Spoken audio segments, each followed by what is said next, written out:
Oh, cassé, cassé. Oh, il a pris, il avait pris. Il est en dessous de l'air. Il est en dessous de l'air, il tourne autour. C'est vraiment des ouf ces poissons. Oh, oh la vache. Oh putain. Oh l'attaque de débile mental. Les amis, salut à tous, bienvenue dans cette nouvelle vidéo. Aujourd'hui on se retrouve sur un petit bras de la Mayenne pour chercher un poisson qui est vraiment atypique, qu'on voit pas souvent sur YouTube et qui m'intéresse énormément. On a profité de passer dans le coin avec mon père pour justement faire un petit détour pêche sur cette petite rivière qui est juste derrière moi. Donc l'eau est pas très claire, hein, elle est un peu marron, il y a un peu d'herbier en surface. Mais pour rien vous cacher, ça fait 3 jours qu'on pêche et ça a été très difficile. Mais j'ai quand même réussi à débloquer la situation pendant une petite demi-journée. Vous allez voir un petit peu les techniques que j'ai employées pour chercher ce poisson. Et il y a quand même des actions de fou, donc je vous laisse en compagnie de la vidéo. Directement en session de pêche. Allez, c'est parti.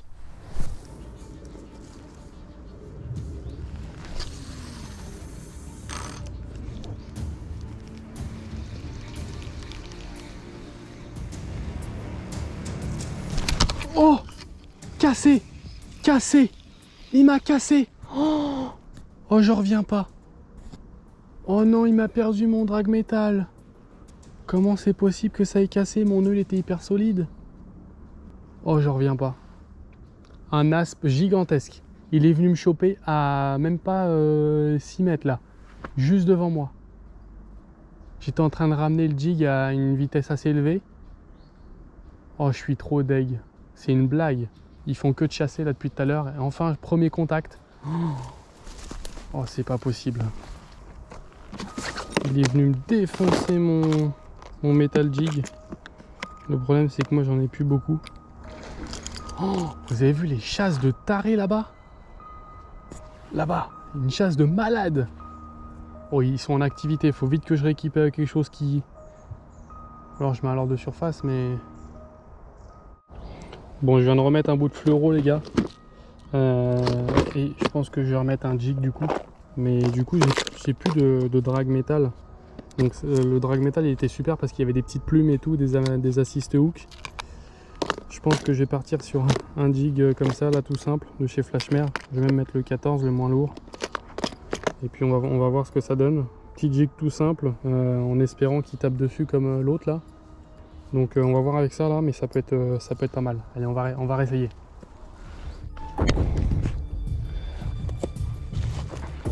J'ai vu pas mal de chasse en face dans les herbiers là-bas depuis tout à l'heure. J'ai essayé d'atteindre le secteur là-bas. Bah du coup je vais refaire la même tactique. Je ramène assez vite comme ça.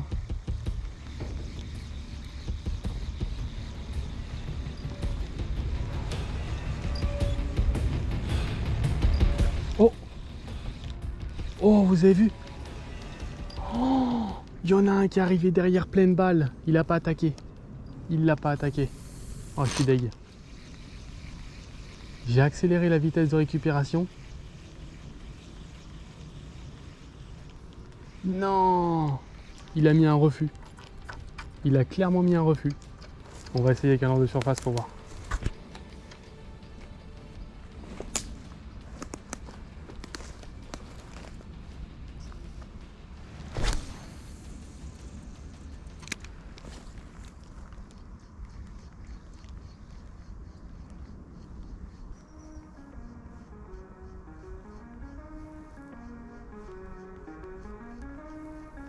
Oh, il y a eu encore un gros remous là-bas au fond. Oh! Oh la vache! Oh putain! Oh l'attaque de débile mental! Oh! Ça y est! On en a un! Il doit pas être mal, hein. Ouais! Oh l'attaque! Vous avez vu l'attaque de débile mental? Direct en surface, hein. Direct! Oh, il est joli. Il est pas trop mal. Oh l'attaque de débilos qui m'a mis. Premier lancé au leurre de surface. Oh là là! Oh mais c'est magnifique! Mais c'est magnifique! Mais là, on a trouvé la pêche, nickel. Au jig, on en déplace 2. Premier lancé au leurre de surface, le Thor de chez Volken. Bam! Incroyable! Incroyable!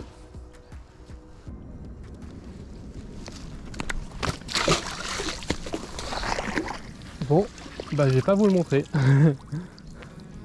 Je vais pas vous le montrer parce qu'il m'a échappé des mains. Tant pis. Tant pis les gars.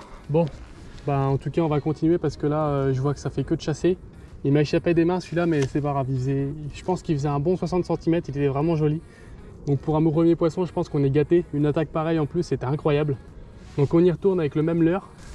C'est le petit Thor de chez Volken, un petit leurre que je vous ai déjà présenté dans une vidéo street fishing avec lequel je faisais pas mal de brochets. Et ben là sur l'aspe, c'est archi validé. Et d'ailleurs, je vais enlever une partie du fluoro parce qu'il m'a complètement abîmé la pointe et il m'a également tordu les hameçons. Donc j'ai redressé tout ça et on repart pêcher. Mais là, à mon avis, c'est le moment où il faut que j'y aille, donc je me dépêche. Les gars, je suis en train de manger. Il y a un aspe énorme qui vient chasser dans mes pieds là. Il est juste là. Il y a un aspe de 60 qui est juste là. Il chasse dans les chevennes. C'est quoi ce truc?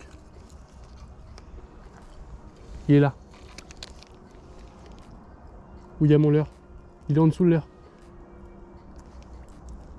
Il est en dessous de leurre, il tourne autour.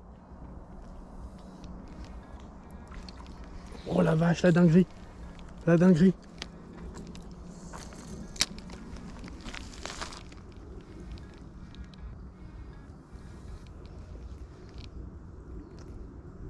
Il est venu chasser dans les petits chevennes au bord. Un aspe encore plus gros que celui de ce matin, il était énorme. Oh là là là là, la dinguerie. C'est vraiment des ouf ces poissons. Alors comme vous pouvez le constater au cours de la vidéo, vous avez vu que l'aspe se pêche avec plusieurs techniques, mais c'est vraiment un poisson qui se cible quand même avec des techniques particulières. Donc moi j'utilise 3 techniques principales pour cibler justement ce poisson. Et donc la première famille que je vais utiliser beaucoup pour pêcher l'aspe, c'est tout simplement les petits jigs métalliques comme celui-ci. Donc c'est un petit jig tout simple, c'est un bout de métal qu'on va pouvoir lancer très loin parce que c'est assez dense, très lourd. Et donc ça permet de couvrir beaucoup de terrain en très peu de temps. On peut le lancer à des distances faramineuses et on le ramène très vite en surface ou en subsurface et ça déclenche souvent les attaques. Quand vous voyez des chasses d'aspe, ça peut être un leurre très efficace parce que ça imite un petit alevin qui se fait chasser et ils adorent ça et du coup ils arrivent derrière, vous voyez la vague comme on a pu voir dans la vidéo et hop ils tapent. Donc ça c'est la première famille qui est intéressante. Ensuite, deuxième famille très intéressante, comme vous avez pu le voir dans la vidéo, c'est les leurres de surface. Donc là c'est le petit Thor de chez Volken. Donc c'est un petit leurre très intéressant parce qu'il fait 9-10 cm et c'est une taille passe-partout un petit peu, ça peut faire des petits aspes comme des gros. Après vous pouvez utiliser aussi des gros leurres comme des super spooks ou des gros leurres de surface qui vont faire beaucoup plus de bruit, mais là on va quand même s'adresser à des plus gros poissons. Donc si vous voulez un leurre passe-partout, 9-10 cm c'est très bien. Et donc la troisième famille que je vais utiliser, c'est les jerk minnows, donc des petits jerks en suspending ou en coulant, c'est selon votre choix, selon la profondeur du poste. Mais c'est intéressant parce qu'on va pouvoir soit les twitcher, soit lancer, ramener tout simplement. Et ça permet aussi de déclencher des poissons actifs. Si on les twitch assez rapidement, ça va les énerver. Et si on ramène en lancer, ramener et qu'ils sont un peu tatillons, ils peuvent prendre aussi des leurres voilà, de 9-10 cm. Et c'est les 3 familles que je vais utiliser pour cibler justement l'aspe. Bon les amis, on va se faire une petite séquence chevenne parce que là j'ai vu des monstres sous les arbres. Il y a vraiment des monstres. Quand je dis des monstres, il y a des chaînes de 60 qui traînent sous les arbres à l'ombre. Et du coup, j'ai mis un petit criquet là, un petit grillon de chez Duo qui est vraiment excellent. Et je vais le jeter juste en amont des chevennes, le laisser dériver dessus avec des petites animations. Et on va voir si on peut en prendre un. Mais là, il y a vraiment des monstres qui traînent au bord. Alors, la difficulté, c'est qu'il faut être hyper discret. Ils sont très durs à faire. Mais là, il y a des monstres sous les arbres. Là je les vois là, il y a des mastars. Il y a des chevennes de 50 là devant moi qui sont en train de manger en surface. C'est un truc de ouf.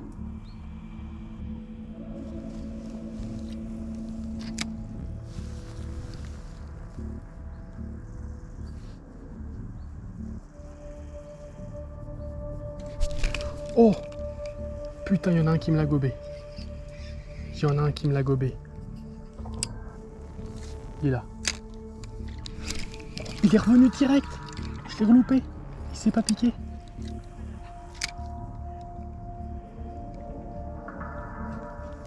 Je suis vraiment dégoûté. Oh l'adrénaline. Il était joli. C'était un choc de 45-50. Il était juste sous l'arbre. J'animais tranquillement le criquet. Il y en a un qui arrive dessus. Oh, ils sont partis. Refus.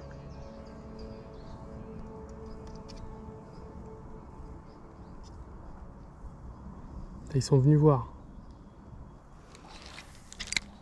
Ils sont pas ultra fans. Il y en a un correct en dessous. Oh, il est juste en dessous. Il goûte. Il goûte. Oh, il a pris. Il avait pris. Il avait pris. Oh la vache, ça a été tellement vite. Ça a été tellement vite. Oh, c'est n'importe quoi. Oh la vache. Je suis trop deg. Il avait pris. Du coup, je me suis emmêlé en haut. Oh. Ah, ça leur plaît quand même le criquet là.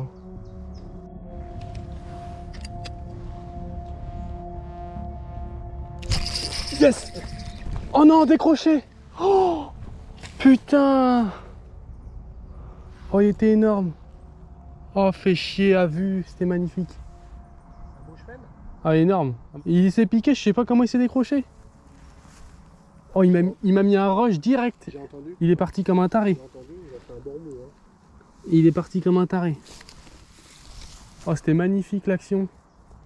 Il a pris direct, il était en train de manger en surface. Bon les amis, ça y est, c'est la fin de cette vidéo. J'espère que vous l'avez apprécié. N'oubliez pas de mettre le petit pouce bleu et de vous abonner si ce n'est pas encore fait.